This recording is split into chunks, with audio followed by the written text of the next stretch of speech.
সুপ্রিয় শিক্ষার্থীবৃন্দ, কেমন আছো সবাই? আশা করি ভালোই আছো। তোমাদের শপথ বাক্যটা পরিবর্তন করা হয়েছে।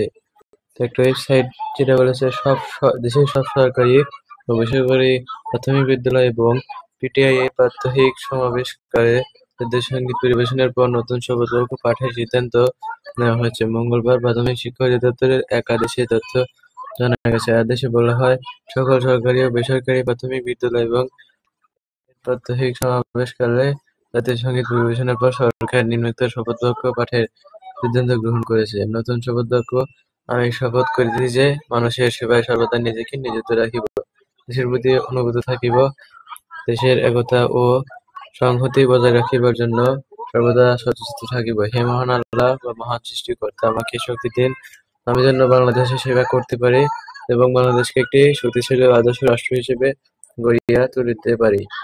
আমিন। এছাড়া আরেকটা ওয়েবসাইট বলেছে, সব সরকারি ও বেসরকারি প্রাথমিক বিদ্যালয় ও পিটিআই এর প্রাত্যহিক সমাবেশকালে জাতীয় সঙ্গীত পরিবেশনের পর নতুন শপথ বাক্য পাঠের সিদ্ধান্ত দেওয়া হয়েছে।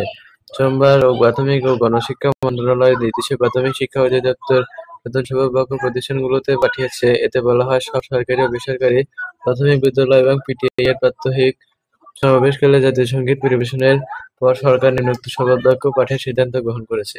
আমি শপথ করিতেছি যে মানুষের সেবায় সর্বদা নিজেকে নিয়োজিত রাখিব, দেশের প্রতি অনুগত থাকিব, দেশের একতা ও সংহতি বজায় রাখিবার জন্য সর্বদা সচেষ্ট থাকিব।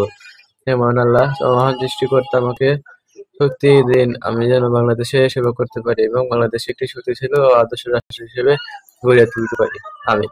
চিঠিতে সব সরকারি ও বেসরকারি প্রাথমিক বিদ্যালয় এবং পিটিআই এর প্রাত্যহিক সমাবেশকালে জাতীয় সঙ্গীত পরিবেশের পর উপরোক্ত শপথ বাক্যের পাঠের প্রয়োজনীয়তা ব্যবস্থা গ্রহণের জন্য সংশ্লিষ্ট সবাইকে অনুরোধ করা হয়েছে। তো দুইটা ওয়েবসাইটের কথাই কিন্তু একই। তো আমার ভিডিওগুলো ভালো লেগে থাকলে আমার চ্যানেলটা সাবস্ক্রাইব করার সাথে থাকবে। ধন্যবাদ সবাইকে।